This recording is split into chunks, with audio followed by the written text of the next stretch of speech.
آج ہم ایک ایسے ملک کا جائزہ لینے والے ہیں جو اس وقت دنیا کی دوسری سب سے بڑی معیشت ہے۔ جی ہاں، ہم بات کر رہے ہیں چین کی، جو آج عالمی جی ڈی پی میں 18% سے زیادہ کا حصہ دار ہے۔ میرا مطلب ہے آج دنیا کے نقشے پر اس ملک کی طاقت اور اثر و رسوخ کو نظر انداز کرنا بالکل ناممکن ہے۔ تو اس ایکسپلینر میں ہم ان تمام حقائق اور کڑیوں کو جوڑیں گے جو اس بے مثال ترقی کی پوری کہانی بیان کرتے ہیں۔ اب ذرا اس حیرت انگیز ہندسے پر غور کریں۔ 90%۔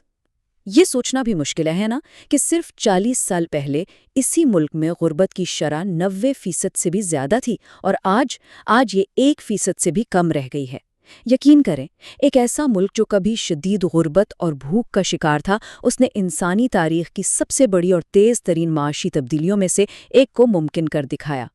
تو اب سب سے بڑا سوال یہ پیدا ہوتا ہے کہ دنیا کے غریب ترین ممالک میں سے ایک صرف 4 دہائیوں میں ایک عالمی سپر پاور کیسے بن گیا؟ کیا انہوں نے کوئی جادو کیا تھا، یا پھر یہ کچھ انتہائی سخت، طویل المدتی اور کٹھن پالیسیوں کا نتیجہ تھا؟ آئیے دیکھتے ہیں۔ اس زبردست تبدیلی کو سمجھنے کے لیے ہمیں پہلے تاریخ کے ان سیاہ اوراق کو پلٹنا ہوگا جنہیں تذلیل کی صدی کہا جاتا ہے۔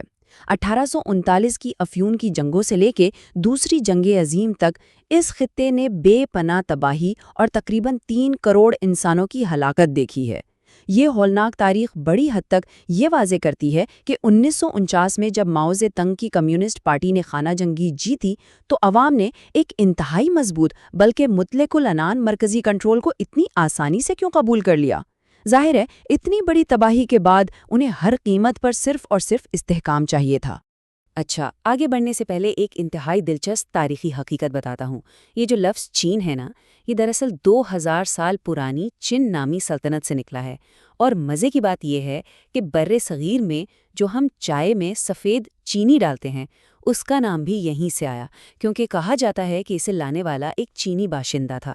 لیکن خود چینی عوام اپنے ملک کو زونگو کہتے ہیں، جس کا مطلب ہے درمیانی سلطنت یا دنیا کا مرکز۔ دراصل ان کا ماننا ہے کہ ان کی 4000 سالہ تاریخ انہیں لفظی طور پر دنیا کے وسط میں کھڑا کرتی ہے۔ تو سب سے پہلے بات کرتے ہیں ماؤ کے مرکزیت کے دور کی، یعنی گریٹ لیپ فارورڈ سے لے کر ثقافتی انقلاب تک کے سفر کی۔ اب دیکھیں، ماؤ کی نیت تو شاید ملک کو تیزی سے ترقی دینا ہی تھی، لیکن معیشت کو زبردستی اور بالکل مرکزی سطح پر کنٹرول کرنے کے نتائج لرزہ خیز تھے۔ اس کی ایک بڑی واضح اور چشم کشا مثال ہے چڑیوں کی تباہی۔ ہوا کچھ یوں کہ فصلوں کو بچانے کے لیے تمام چڑیوں کو مارنے کا باقاعدہ حکم دے دیا گیا۔ اب جب چڑیاں ختم ہو گئیں تو اندازہ لگائیں کیا ہوا۔ کیڑے مکوڑوں کی تعداد بے تحاشا بڑھ گئی جنہیں چڑیاں کھایا کرتی تھیں۔ نتیجہ یہ نکلا کہ فصلیں پوری طرح تباہ ہو گئیں اور ایک ایسا خوفناک قحط پڑا جس میں 2 کروڑ سے 4 کروڑ کے درمیان انسانوں کی جانیں گئیں۔ یہ اس بات کی بہت بڑی مثال ہے کہ جب کوئی آمریت بغیر کسی سائنسی تحقیق کے اپنے فیصلے تھوپتی ہے تو نتائج کتنے بھیانک ہو سکتے ہیں۔ اور سچ پوچھیں تو چڑیوں کی تباہی محض ایک شروعات تھی۔ مجموعی طور پر ماؤ کی مرکزی منصوبہ بندی، جسے گریٹ لیپ فارورڈ کا نام دیا گیا تھا، وہ بری طرح ناکام رہی۔ نجی کھیتی باڑی کا تو بالکل ہی خاتمہ کر دیا گیا۔ عام لوگوں کو مجبور کیا گیا کہ وہ اپنے گھروں کے پچھواڑے لگی بھٹیوں میں سٹیل بنائیں، جس سے ظاہر ہے صرف ناکارہ دھات ہی ملی۔ کسانوں سے منافع کمانے کا بنیادی حق چھین لیا گیا۔ غلے کی پیداوار میں 15% تک کمی آ گئی۔ اور پھر 1966 کا ثقافتی انقلاب آیا، جس میں دانشوروں کو خاص طور پر نشانہ بنایا گیا۔ ان سب کا مجموعی نتیجہ یہ نکلا کہ تقریباً 5 کروڑ کے قریب جانیں ضائع ہوئیں اور ملکی وسائل کی بے پناہ بربادی ہوئی۔ لیکن یہاں اگر ہم بالکل غیر جانبدارانہ طور پر تجزیہ کریں تو یہ ماننا پڑے گا کہ جہاں ماؤ کے دور میں تباہی ہوئی، وہیں کچھ اہم بنیادیں بھی رکھی گئیں۔ مثال کے طور پر 1950 کے خاندانی قانون کے تحت جبری شادیوں کو مکمل غیر قانونی قرار دے دیا گیا اور خواتین کو برابری کے حقوق دینے کی باقاعدہ کوشش کی گئی، اور اس کے ساتھ ساتھ ناخواندگی کو ختم کرنے کے لیے بڑے پیمانے پر مہمات چلائی گئیں، جس نے دراصل آنے والے دور کے لیے ایک بہت مضبوط انسانی بنیاد فراہم کر دی۔ اب ہم آتے ہیں اپنے اگلے اہم پڑاؤ کی طرف، ڈینگ زیاؤپنگ کی آزاد خیالی، جسے چینی خصوصیات کے ساتھ سوشلزم بھی کہا جاتا ہے۔ 1976 میں ماؤ کی موت کے بعد جب ڈینگ زیاؤپنگ نے اقتدار سنبھالا تو انہوں نے ایک انتہائی مختلف راستہ چنا۔ انہوں نے حکومتی کنٹرول کو نمایاں طور پر کم کیا اور ہاؤس ہولڈ رسپانسبلٹی سسٹم متعارف کرایا۔ یہ واقعی ایک گیم چینجر تھا۔ اب کسانوں اور فیکٹری ورکرز کو یہ آزادی مل گئی کہ وہ ایک مقررہ ہدف پورا کرنے کے بعد اضافی پیداوار خود مارکیٹ میں بیچ کر اپنا منافع کما سکتے ہیں۔ اس نچلی سطح کی ترغیب یعنی انسینٹو کا کمال دیکھیں کہ 1980 کی دہائی کے وسط تک غلے کی پیداوار سیدھی دگنی ہو گئی۔ دہائیوں بعد لوگوں کو پہلی بار اپنی محنت کا صلہ منافع کی صورت میں ملنے لگا تھا۔ اسی دور میں ایک اور زبردست تصور سامنے آیا، ٹاؤن شپ اور ولیج انٹرپرائزز یا مختصراً ٹی وی ایز۔ دراصل یہ مقامی قصبوں اور دیہاتوں کی ملکیت والے کاروباری ادارے تھے۔ اس ماڈل نے دیہی معاشی ترقی کو ایسا عروج بخشا کہ کروڑوں لوگوں کو روزگار مل گیا۔ کیا آپ جانتے ہیں کہ دنیا کی صف اول کی ٹیکنالوجی کمپنی ہواوے کی شروعات کیسے ہوئی تھی؟ جی ہاں، وہ شنزین میں ایک چھوٹے سے ٹی وی ای کے طور پر ہی شروع ہوئی تھی۔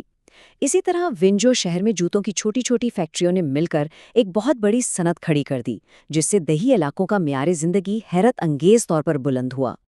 اور اب چلتے ہیں اس سفر کے تیسرے حصے کی جانب، ایک عالمی سپر پاور کی تعمیر، جس میں تعلیم، جدت اور کھلے دروازے کی پالیسی کا سب سے بڑا ہاتھ تھا۔ دیکھیے، ڈینگ جاؤپنگ یہ بات بخوبی جانتے تھے کہ دنیا کا مقابلہ کرنے کے لیے صرف سستی لیبر پر انحصار کافی نہیں ہے۔ اگر بڑی ملٹی نیشنل کمپنیوں کو اپنی طرف کھینچنا ہے تو ایک انتہائی ہنرمند افرادی قوت کی ضرورت ہوگی۔ اسی لیے 1986 میں 9 سال کی مفت اور لازمی تعلیم کا قانون پاس کر دیا گیا۔ سائنس اور ٹیکنالوجی پر بھرپور توجہ دی گئی اور تقریباً 8 لاکھ ریسرچرز کی تربیت کی گئی۔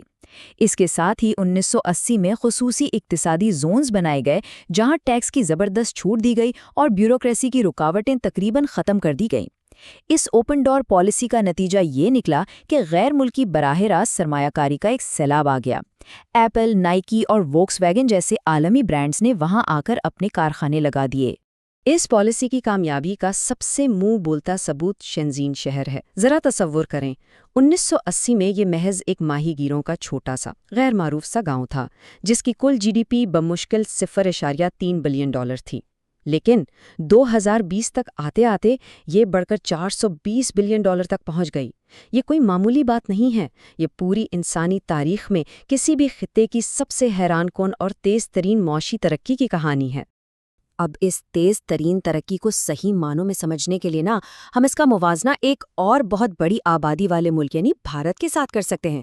1990 کے اعداد و شمار دیکھیں تو بھارت کی فی گز جی ڈی پی $1202 تھی، جبکہ چین اس وقت پیچھے تھا صرف $983 پر۔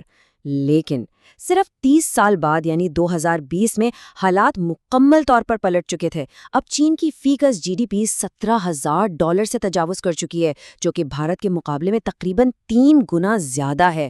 یہاں آ کر ان پالیسیوں کا اصل اور دیر پا اثر بالکل واضح ہو جاتا ہے۔ اور اس مسلسل ترقی کے پیچھے اصل محرک کیا تھا؟ وہ تھی ریاست کی جانب سے صحت، تعلیم اور ریسرچ میں مسلسل اور بھاری سرمایہ کاری۔ اگر ہم ریاستی اخراجات پر نظر ڈالیں تو یہ بالکل واضح ہو جاتا ہے کہ حکومت نے اپنی جی ڈی پی کا ایک بہت بڑا حصہ براہ راست اپنے عوام اور بنیادی ڈھانچے کو مضبوط کرنے پر خرچ کیا۔ بیجنگ کا مشہور زونگوانکون سائنس پارک اسی مسلسل جدت کی ایک شاندار مثال ہے، جس نے اس عظیم الشان معاشی انجن کو کبھی رکنے یا سست پڑنے ہی نہیں دیا۔ اب ہم آتے ہیں اپنے آخری اور شاید سب سے اہم حصے کی طرف، آمریت کی قیمت یعنی معاشی آزادی بمقابلہ سیاسی کنٹرول۔ دیکھیے، اتنی بے پناہ دولت اور معاشی آزادی کے باوجود اس پورے نظام کے پیچھے کارفرما سیاسی فلسفے اور معاشرے پر پڑنے والے اس کے اثرات کا جائزہ لینا انتہائی ضروری ہے۔ ڈینگ شاپنگ کا ایک بہت ہی مشہور قول ہے، پتھروں کو محسوس کرتے ہوئے دریا پار کرنا۔ یہ ان کے انتہائی محتاط، جانچ پڑتال والے اور عملی انداز کی بہترین عکاسی کرتا ہے۔ ان کا مطلب بالکل سادہ تھا کہ کوئی بھی نئی پالیسی پورے ملک پر نافذ کرنے سے پہلے اسے چھوٹے پیمانے پر آزمایا جائے، بالکل ویسے ہی جیسے دریا پار کرتے وقت ہم اپنا ہر قدم سوچ سمجھ کر پتھر کا اندازہ لگا کر رکھتے ہیں۔ یہ طریقہ کار ماؤ کے ان جذباتی اور بغیر سوچے سمجھے فیصلوں کے بالکل برعکس تھا۔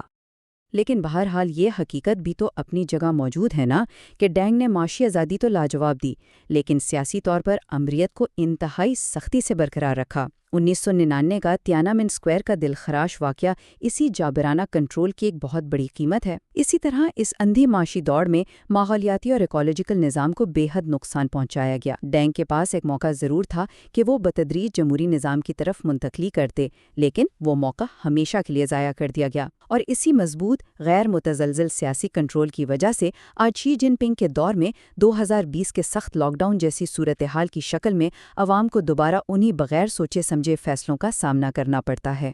تو اب سب کچھ جاننے کے بعد ایک بنیادی سوال غور طلب ہے۔ ایک طرف کروڑوں لوگوں کا انتہائی غربت سے نکل کر خوشحالی کی زندگی پانا اور ایک جدید سپر پاور کی تعمیر ہے، اور دوسری جانب بنیادی جمہوری اور سیاسی آزادیوں سے مکمل محرومی ہے۔ کیا اتنی بے پناہ دولت کا حصول انسانی اور سیاسی آزادیوں کی اس بھاری قیمت کا سودا کر سکتا ہے؟ اس سوال کے ساتھ ہم آج کا یہ علمی سفر یہیں ختم کرتے ہیں۔ سوچئے گا ضرور۔